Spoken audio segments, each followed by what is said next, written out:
Welcome, everybody, to the latest edition of the Bullpen with Adam the Bull, brought to you by Bet Rivers. You see him on the camera there, former NFL quarterback and cigar aficionado. Although if you were not an aficionado, I wouldn't know any different because I've never smoked a cigar in my life. Shaun King is with me. Shaun, how are you? I'm excellent, man. This is a victory cigar. I like being right, and I've been right about these Browns for a year and a half now, so just So, celebrating a little bit. do you smoke the same brand of cigar, or do you shake it up, like, and try different ones? I've got a locker full of all high-end stuff, so it's kind of like a Wow. mood thing. Like this goes with this coffee, this goes Yeah. with this bourbon. You know, Okay. depends on what kind of mood I'm in. Who got you into cigars? Was it like something you picked up yourself, or was there somebody that influenced that?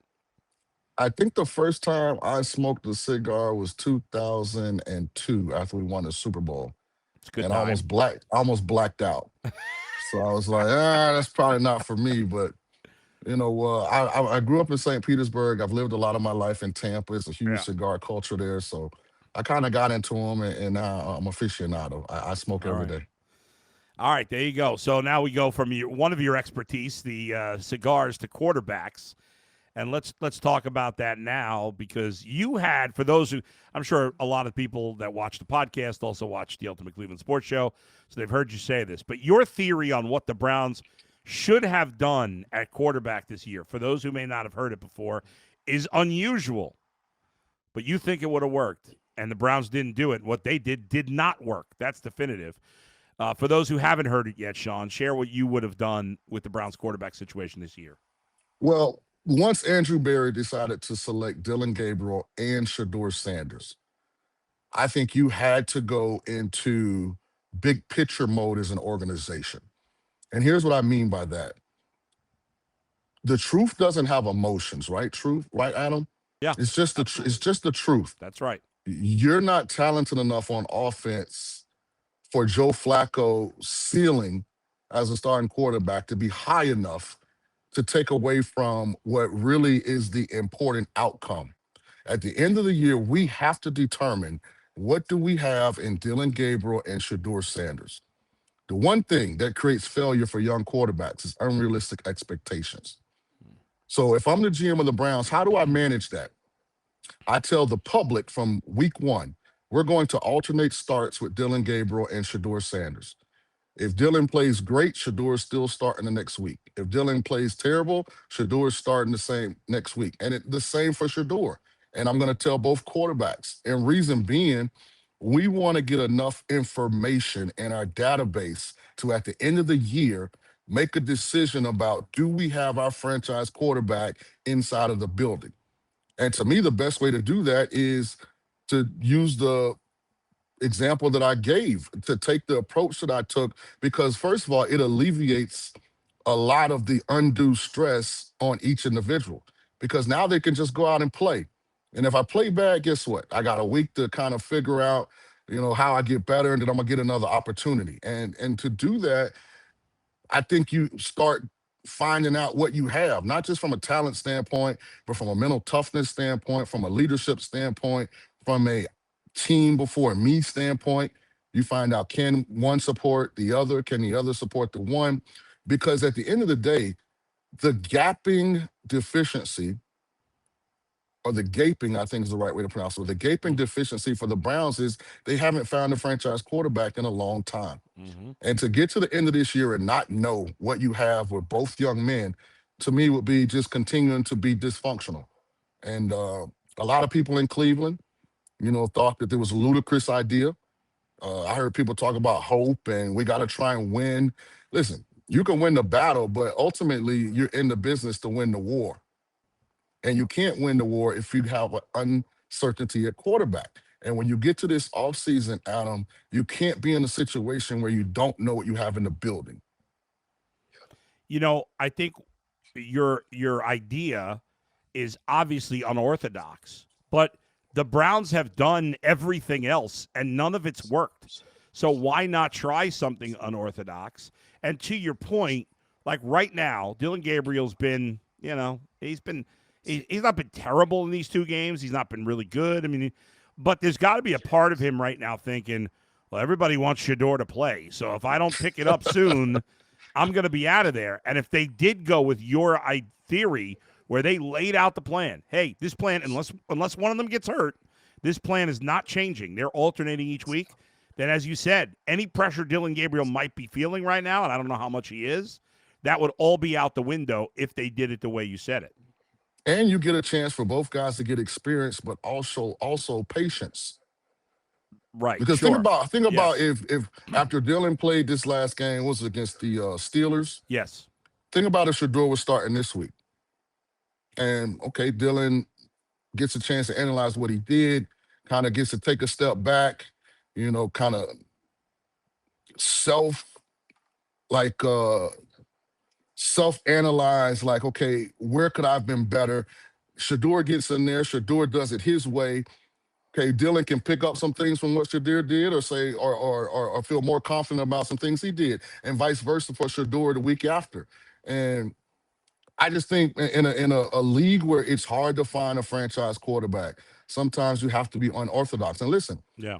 I didn't draft two quarterbacks. Andrew Berry did. Yeah, that's fair. So I'm saying, with the situation being what it is, that's the approach I would have taken. And if you are honest with the fan base, if you're honest with the public from day one, and with the quarterback room, then everybody will adapt. They may be up in arms initially, but guess what? It's a better formula to find out the proper result than what they've done so far. Because now, if you go to Shedeur, it feels like you think Dillon's a failure. Right. Yes, that's a fair point. You're right, because we were actually talking about today, like, what would it take to get Shedeur Sanders in there? And I said, well, I mean, obviously an injury is the most likely thing that'll bring him in. But if Dillon plays fantastic at some point, then you're going to stick with him. But normally, if he was the only rookie, even if he was kind of just mid, you'd stick with him. But if he's, in this case, if he's just mid, eventually you're going to want to replace him because you want to see what Shedeur has. And you're right that Dillon's going to feel like, well, I kind of got screwed here because I wasn't playing that badly. And but as you said, the Browns put themselves in this situation. It is very uncommon for a team to draft two quarterbacks. I mean, the first thing you think of is the RG3 thing with Kirk Cousins, but even that situation is different because RG3 was picked at the top of the draft. So know he's going to get the first crack at it. This, absolutely. They're not bringing in Kirk Cousins unless they have to in a situation, which eventually RG3 got hurt in the playoffs. But, that's not the same as this. You drafted two mid to late round quarterbacks, and how often does that happen? On top of a team with no quarterback to begin with.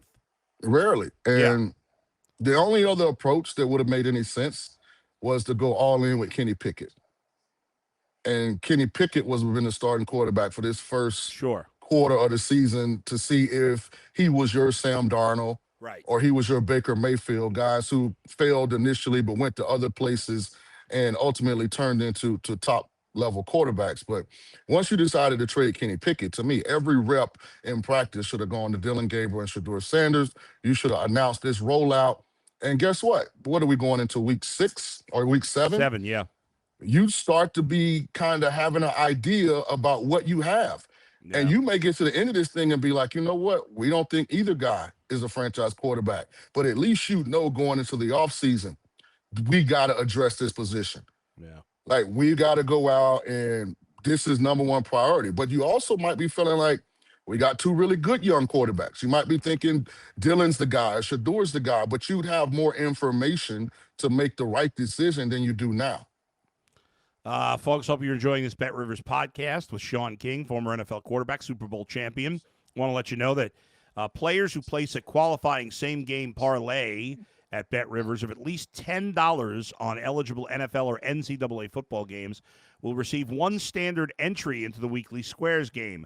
Winning standard squares will be awarded a prize of a $20 bonus bet. See the app and website for more details. Shaun, you mentioned Baker Mayfield there. I was one of the many, but I don't want to throw everybody else under the bus with me. I was a person that I thought Baker's was never going to be a top quarterback. I thought he'd just be okay. He clearly in Cleveland threw way too many interceptions. He had fumbles. Like, he was near the top of turnovers. And when they made the decision to trade for Deshaun Watson, I was 100% on board. Obviously, it hasn't worked out for Watson. Hasn't been good, and Baker Mayfield, is at best at the moment the third best odds to win the MVP. Do you think that Baker Mayfield would have ever been this good here, or did he need a better situation, and did he need to hit rock bottom to turn his career around? So I'm not going to use rock bottom, but what I'm going Yeah. to say is fail. Yeah. Okay. You know, That's better. Baker said something the other day in an interview that when he was in Cleveland, people looked at it, his confidence one way, and now in Tampa, they look at it a different way. And that's the one misstep I think Baker's made since he's been in Tampa. And I want to explain this because it's applicable to a lot of these young quarterbacks. Confidence with a foundation of maturity is a necessary quotient to be a really good quarterback. Confidence with a foundation of immaturity will be the reason you fail. And it's a delicate balance. But Baker's braggadocious attitude, flamboyant behavior, risk adverse temperament in games was based on a foundation of immaturity in Cleveland. And it's very hard to self-analyze when you're the guy. Yeah. And we're talking about Heisman Trophy winner at Oklahoma. We're talking about doing the dance at Oklahoma. Remember, and then you come to Cleveland, your top pick, have initial success. And it's hard to all of a sudden be honest with yourself about the deficiencies that you have and the room for growth that's still necessary to play at a high level consistently. And I think that's where you saw the immature Baker. Celebrity at the time, he's in every commercial. It's hard for a lot of organizations to develop a guy that has that high of a Q rating. Let's put it like that. Okay. And Baker had to fail and then go some other places that have better cultures, not Carolina, but definitely the Rams when he got there with Sean McVay and that crew, and see how it really looks. And so when he came to Tampa, he had a much larger database of information to go out and become a consistently top-level quarterback. And so now his confidence is based on outcomes, not just based on him. And that's why it's viewed and received different. Yeah. And hat tip to Baker, man. Sam Darnold the same way. Yeah. And I think what the NFL is going to find out, if they stop putting unrealistic expectations on these young quarterbacks and start having a little more patience and more hard love early, more of these guys will develop into franchise quarterbacks with the team that selects them.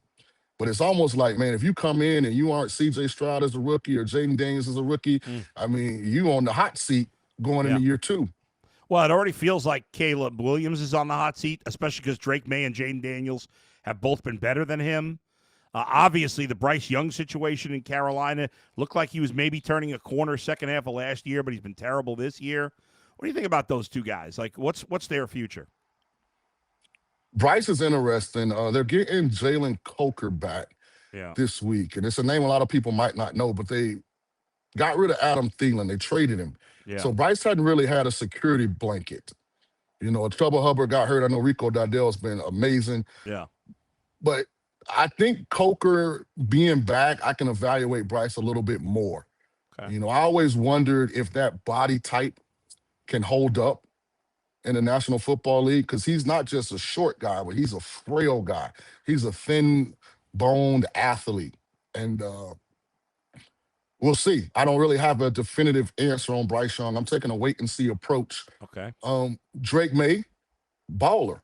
Yeah. Perfect fit for a Mike Vrabel run organization. Both blue-collar guys, both guys that understand winning is what matters, that stats don't.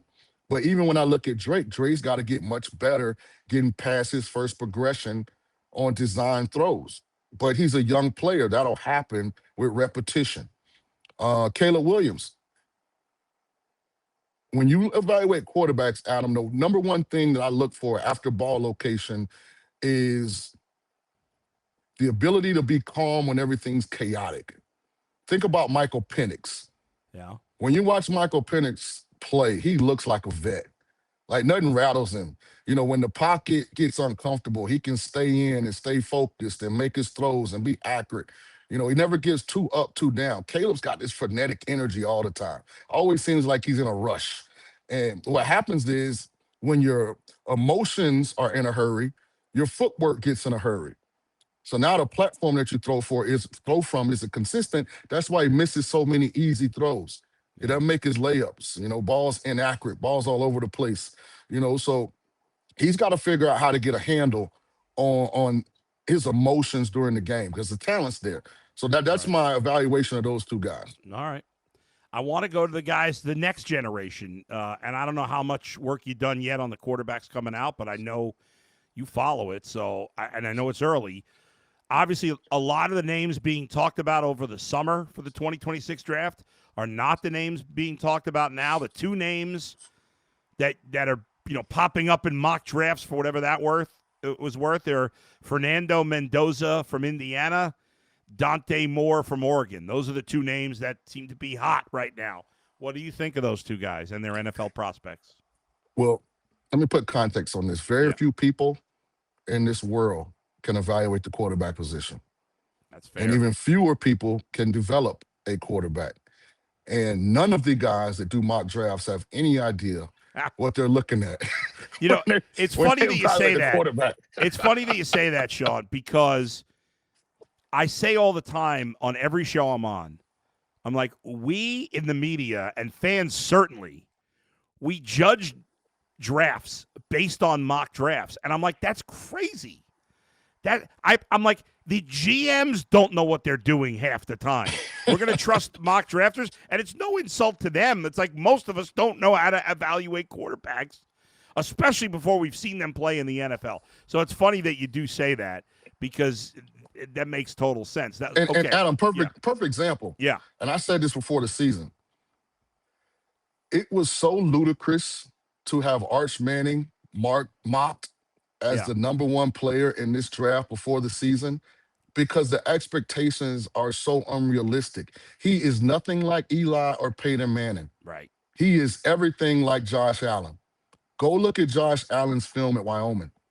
Arch Manning is almost identical. He's a guy that's going to get better through playing, through repetition. Yeah. He's not going to be a draft worthy quarterback this year.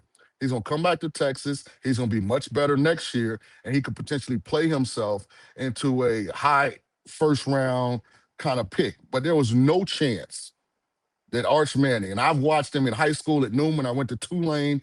Newman's head coach is a former offensive lineman of mine. I've watched Arch since he was a freshman in high school. There was nothing about him that said one and done in college as a starter. Nothing. Right. And that's not a knock. That's just part of the developmental process. Right. To the group of quarterbacks, a lot of incompletes right now, Adam. Yeah. I feel very comfortable saying Dante Moore is not a first round quarterback if you Okay. want to have a franchise quarterback. Mendoza shows a lot of good traits. If he can sustain the way he's playing now, he does some things that definitely transfer to the National Football League. If you made me pick my top two guys right now, and these are incompletes, I Okay. don't think anybody's done enough for me Fair. to attach my wagon and say they're without question. I would say Ty Simpson from Alabama to me is the number one guy right now. If I had the number one pick and I needed a quarterback and the owner said, we got to take a quarterback, right now it'd be Ty Simpson. The mental toughness he showed after the performance in week one against Florida State to come back and right the ship. And now you see him being a lot more calm. You see him throwing the ball to all different levels. He has the athleticism you look for. I would say right now, if I had to play the lottery, it'd be Ty Simpson. And number two would be Carson Beck. A lot of Okay. people forget, beginning of last year, Carson Beck was the projected number one pick in last year's draft, heading into the season for Georgia. Had a real uneven season. I think he got a little caught up in the celebrity. He had the big NIL deal. He shows up with a sports car. He's dating one of the Cavaliers. I think he got a little outside of his skin, and Yeah. put the cart before the horse. But I think that not working and going to Miami has kind of reinvigorated him and got him refocused on being a really good quarterback. So right now, I would go Ty Simpson, Carson Beck, but that's a fluid opinion by me because there's still a lot of football left to be played. Yeah, fair enough. I'm all in favor of NIL. I don't think there should be any restrictions. I think these kids should be able to make whatever they make. Everybody else in every other walk of life makes what they make. But there are some negative side effects to it, right? That's just the part of it. And like you say, you talked about it with Beck there. Are you concerned that that's going to be even a bigger and bigger issue as time goes by? It's a huge issue Yeah.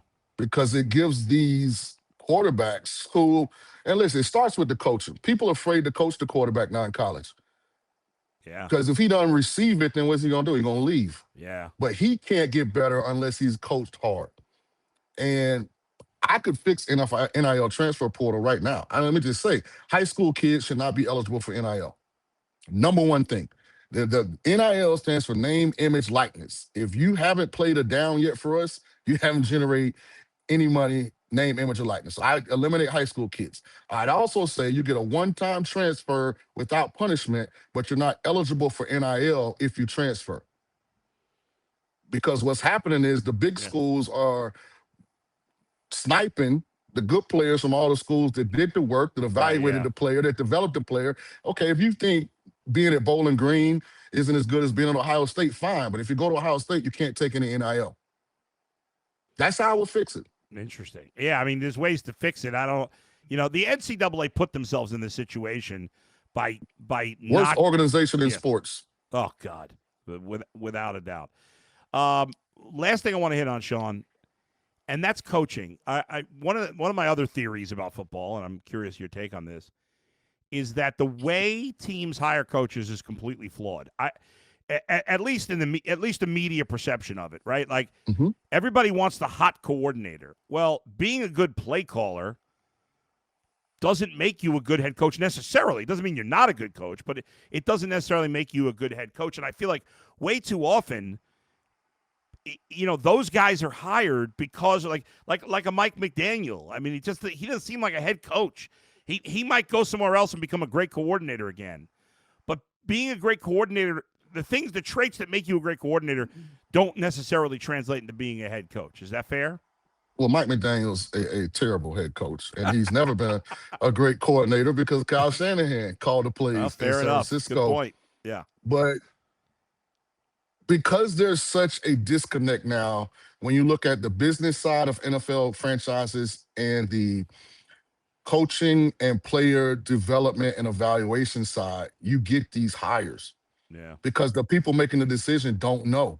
So how do I safeguard my own job? Well, the Shanahan tree has been excellent. You look at all the guys that came under the father and they've all gone on. That doesn't mean Mike McDaniel is Kyle Shanahan or Sean McVay or any of those or Kevin O'Connell or any of those other Mm-hmm. guys. Now you got to evaluate everybody on their own merit, but the people making the decisions don't know. So they take the road that doesn't end in a dead end for them if it doesn't work. Like, there's no reason that Mike McDaniel should be a head coach and Brian Flores shouldn't. Brian Flores was spot on. He Yeah. said, I don't think Tua is a franchise quarterback. That's right. And guess what Miami did? They paid Tua franchise quarterback money, and I think the world sees now Yeah. that Tua is not a franchise quarterback, but you're stuck. Yeah. Oh, they're completely stuck. And it's funny that you say that because for the last week I've been advocating for the Browns to fire Kevin Stefanski at the end of the year and hire Brian Flores. I want a coach that has experience as a head coach, which he does. I'm sure he's learned from whatever mistakes he made there. He's not too young, not too old, and this team needs a hard ass. This team needs a coach that's going to get in their ass because I think this organization is too soft, and I think Brian Flores would change that. Do you think? What do you think about that potentially? Well, Flores? Yeah. let me hopefully transform your mindset. Okay. The number one attribute of consistently successful NFL coaches Yeah. is they're leaders of men. Right. Yeah. And the only way to lead an NFL locker room is, first of all, you have to be what you say you are. You got to stand on business. You got to demand accountability. You got to be a person that when you get up in front of the room, I can call out everybody in this room out of love. Right. Because our goal is our team-oriented goals. And in football, everybody has a job to do. And the way people lead is drastically different. I had Tony Dungy and John Gruden, both great leaders, but in a completely different way. So That's what you're looking for. You're looking for a leader of men, somebody that has the ability in that locker room to demand respect. No matter what their presentation is, they get respect because they understand this is so consistent. It's really who they are. And I think that's what you have in Brian Flores. I don't necessarily think it's being a hard ass. He's a defensive coach. That defensive Yeah. mentality is generally one presentation, and the offensive approach is generally different. But you got to hold guys accountable. I was fortunate enough to play under Tony. Tony don't raise his voice. Yeah. Tony don't get out of whack. Tony would say, "Hey, whatever you got to do to be ready. When the whistle blow, we're gonna evaluate what we see." He used to give his story about how Jack Lambert used to smoke cigarettes and stretch. He was like, "Hey, you don't got to wear a suit on the plane. Listen, when the whistle blows, we're going to evaluate what we see. We don't got to come tell us what happened. You be ready. That's your job. If you don't do the job, then listen, we're going to go find somebody that can." Look at Mike Tomlin. People give him a hard time because he hadn't, been successful in the playoffs, but he gets the most out of his players every year. They just haven't been able to fix quarterback since Ben Roethlisberger. But you can't tell me one player in the last 7 to 9 years. Ben's been going to about 7 to 9 years, right? I don't think Since Roethlisberger. Probably not quite that long, but I don't know now. I'm going to look it up. So give me one Pittsburgh Steeler who is underperformed during that period outside of the quarterback. Yeah. Roethlisberger's last season was 2021. Okay, so 4 years. But he seems was, like a long was kind of tailing off his last couple of years. I mean, he wasn't the same player, obviously. But you're right. You're right. I could point to a lot of guys on the Browns that I'm like, this guy should be better. There's on the Steelers, it's the opposite. It's like Nate Herbig has a big game last week. Like, who the hell is Nate Herbig? I never heard of this guy. But like they have the Ravens and Steelers both do that. They end up having these guys that become really good players, and you're like, who the hell is this guy? I never heard of him before. And with the Browns, it's like the opposite. It's like they have guys that were good in college, and then you're like, what happened to this guy? Why can't he play? Yeah, and a lot of it's leadership and it's culture. I had the good fortune to do the Bill Walsh internship with the Steelers, and I got to see, Tomlin day to day, best in the business. Yeah. Best in the business. He's not as accomplished as Andy Reid. Harbaugh's probably got more career wins. Maybe not. I mean, Tomlin the best in the business, Adam, when it comes to relating to the players, holding them accountable, like creating an environment where we don't make excuses, we don't make explanations. He just has one deficiency that the organization has kind of assumed they can't fix quarterback. Yeah. Because he's a defensive guy. Yeah. If they get quarterback right, the sky's the limit for Pittsburgh. That's right. And that's why he made the comments, which were unusual for him, but that's why he made the Flacco comments, because he can't understand why an organization wouldn't care about winning, because the Steelers never tank to get better draft picks. They just get good players wherever they draft them. As you said, they haven't been able to get a quarterback, but they haven't really, outside of Kenny Pickett, they haven't drafted a quarterback high. Seems like they made a mistake with Kenny Pickett. I don't know. Time will tell. We'll see if he turns his career around somewhere else. But and take for everybody that's going to watch this and look at this, that's a Browns fan, take your Browns hat off. Yeah. What does it say about the organization if we're willing to help a division opponent? Yeah, I like get it. Outside of Bengals calling me and offering a first-round pick, I'll hang up the phone. Even if I have no plans to play Joe Flacco the rest of the year, I'm not helping Cincinnati get healthier. That's a fair point. Shaun, awesome stuff as always. Great insight on the quarterbacks and coaching. Appreciate your time, man. I'll talk to you again soon. Thanks for having me, man. See you next Tuesday. Okay, sounds good. Shaun King, great to chat with him. Gives great insight and great breakdowns of the quarterbacks in particular, but give us some awesome thoughts on coaching as well. Thanks, everybody, for joining me today. Thursday morning, I'll be live with Dustin at 9 a.m., and I'll be on Sunday after the Browns game with the Dolphins in what could be, and what some people, including myself, are dubbing the next coach to be fired bowl between the Browns and the Dolphins this Sunday. Until then, we'll talk to you next time. Thanks to Z and Alex for producing. Where else but right here in the Bullpen with Adam the Bull, brought to you by Bet Rivers. See you, everybody.